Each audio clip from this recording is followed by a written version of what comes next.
All of us have moments of weakness as well as times of strength. All sing songs of sorrow and love. May our worship bring us strength along our way. In the presence of the sacred, may we come to know our true selves, finding a fresh impulse to love and do good. Come, let us worship together.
And welcome to the Unitarian Universalist Church of Berkeley. I'm Virginia Frederick, known to my family and friends as Ginger, and I'll be your worship associate today. This is a welcoming congregation, and we are always working on how to better welcome and care for one another. If this is your first time, we're so glad you've come. And whoever you are, we welcome you in the fullness of who you are. Now, as we begin, we felt and we commit our congregation to be in right relationship with Indigenous communities, aligning in solidarity, supporting Indigenous projects, and caring properly for the land. Now, let us kindle our chalice flames with these words by Sarah Lammert. The element of fire represents passion, resilience. We also pause to remind ourselves of some of the foundations of resilience. With Reverend Michelle, we light a candle of courage, a candle of acts of service, a candle of fellowship, and a candle of hope. May we find and cultivate these foundations of resilience in ourselves and in one another. And now, please, rise in body or spirit and join in our singing of our opening song, Life is the Greatest Gift. It's number 331 and the gray hymnal, and the words will be on the screen.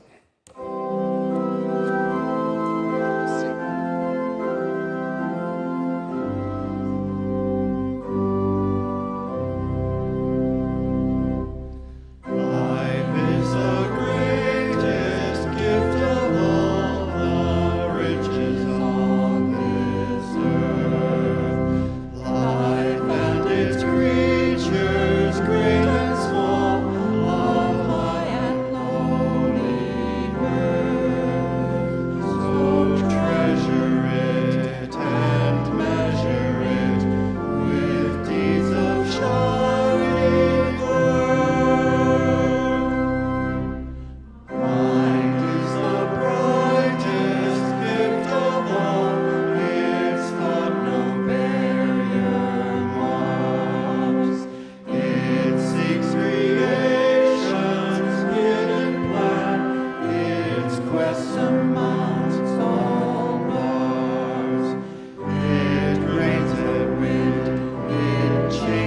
storm, it weighs the utmost stars. We are of life, its shining gift, the measure of all things.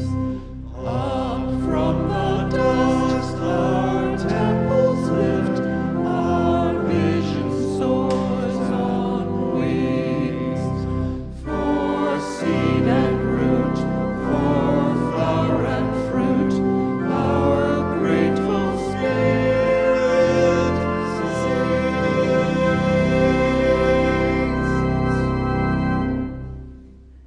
Please remain standing and join me in saying our covenant. Love guides this church. The quest for truth and justice is its common purpose: to give thanks, listen deeply, speak with care, honor our differences, and seek and grant forgiveness. These things we covenant with each other. Please be seated.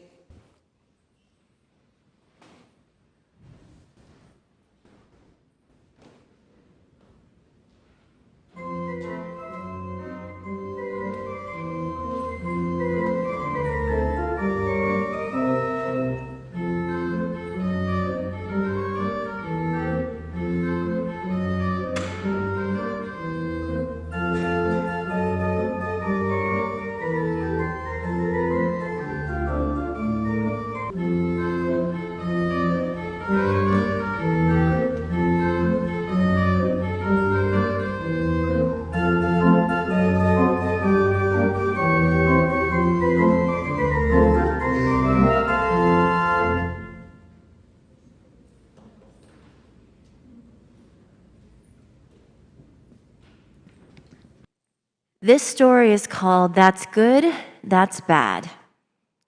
This is an old Zen tale, a Chinese Zen tale. A Chinese farmer had a mare that broke through the fence and ran away. That's bad. That's bad. A few days later, the mare returned with 2 stallions. That's good. That's good. Airplane. That's good. But the airplane's engine failed. That's bad. The boy had a parachute. That's good. The parachute didn't open. That's bad. There was a haystack under the boy. That's good. There was a pitchfork in the haystack. That's bad. But guess what? He missed the pitchfork. That is good. But he also missed the haystack. That is bad. So life is full of good and bad. We call this in coming of age class roses and thorns, and we check in every week. Roses and thorns. Did anybody have a thorn today? Was there something bad? Anybody have something bad? That was bad. Yeah. And good. It's back. That's wonderful. It's back. And sometimes moments are good and bad, roses and thorns. So I hate driving in the rain. That is bad for me. But we need rain so much, and the earth is finally getting fed, and the animals and the plants and the trees, and that is so good. Blessed be. So today we're going to do something special.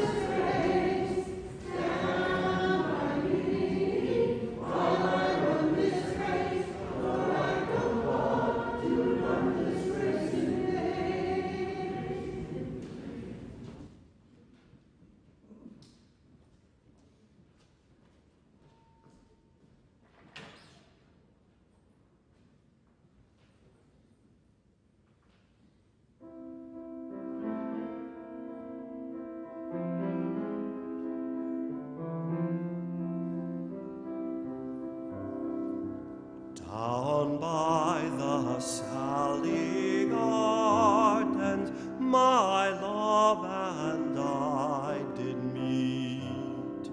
She passed the Sally Gardens with little snow-white feet. Forever, my love and I did stand, and on my leaning shoulder she laid her snow-white hand.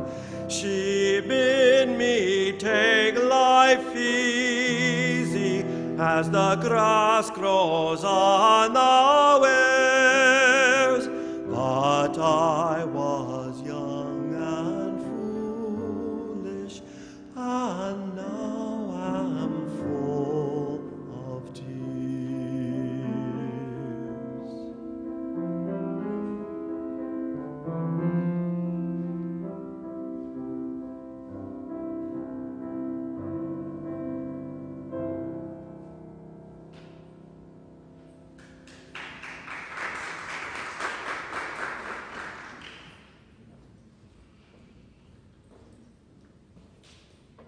And now let's take a moment to settle ourselves and ground ourselves.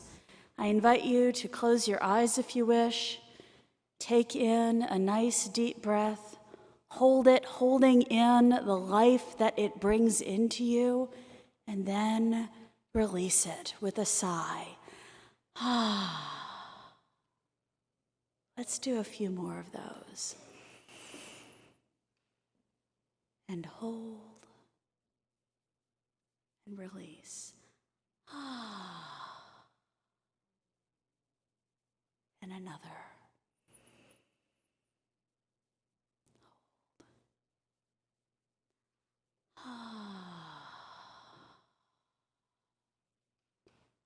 We share the air, the life-giving air of this planet, the plants generating it to help us be able to live, the rain helping the plants to live, and all happening in the circle of life.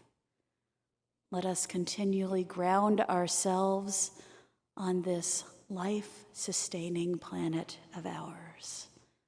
Let us rest in this appreciation for a moment in silence.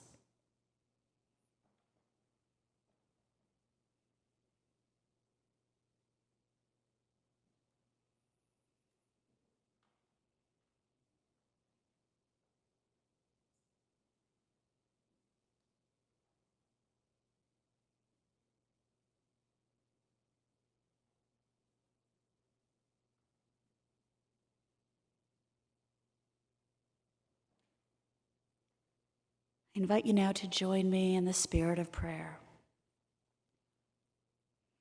May I, may you, may we not die unlived lives. May none of us live in fear of falling or catching fire. May we choose to inhabit our days, to allow our living to open us as blossom, and that which comes to us as blossom goes on to the next as fruit. May we hold these aspirations as we go about our days. Amen. Now please remain seated as we join in our meditative song, I Know This Rose Will Open. It is number 396 in the gray hymnal. You'll need gray, Kathleen. Kathleen, gray. It's number 396 in the gray hymnal. The words will be on screen. It's a really awesome one. It was Furl its wings, I know this rose will open. I know this rose will I know this rose will I know open. this rose will I know open. my fear will I know my fear will I know my will open.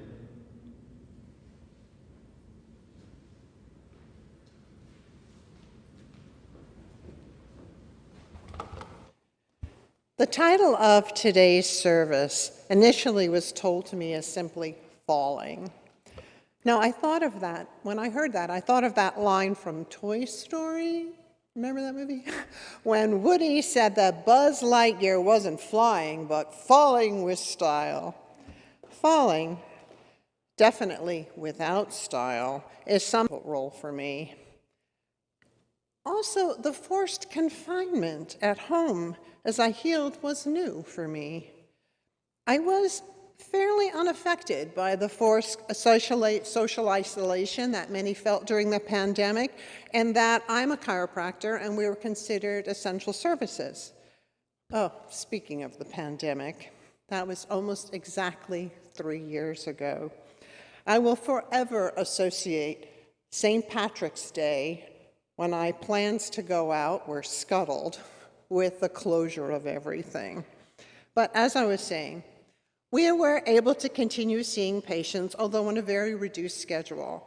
Ironically, shortly before the pandemic, we had to move our office because our old building sold and the new landlady raised the rent over 300%.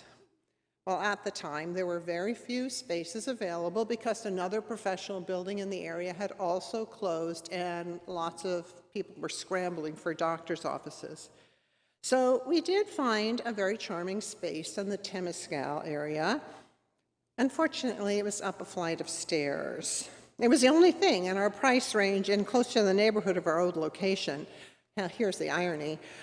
This all happened shortly before the pandemic, and of course, after the pandemic, storefronts were a dime a dozen. But, well, that was that. So, stairs.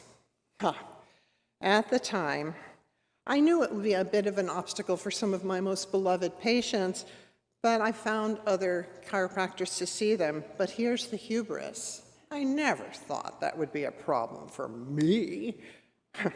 It feels now like Mount Everest.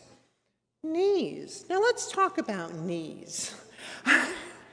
You know, if you're standing up and you look down, your feet are really far away. And if you're really tall, they're extraordinarily far away. I'm 6 feet tall. So getting into like cars is really a challenge. And the funniest thing is actually sleeping was a challenge because I couldn't bend my knee at first at all, and I was used to sleeping on my side kind of curled up, and so my foot was freezing all the time, sticking out under the covers. And then now, when I look at pictures of people or see people running, or I even see those pictures, has anyone seen the movie Avatar? You know, there's this scene where they crouch on the back of these flying or swimming fantastical creatures. And all I can think of is like, wow, will you look at those knees? So, but the bigger issue that I've been now struggling with is the fear of leaving home, especially because it's been raining so much. You know, my orthopedic surgeon has said that I can take off this hated knee brace when I'm home, but when I'm out, I have to keep it on in case I start to buckle. So I'm experiencing almost agoraphobic sort of fear of being out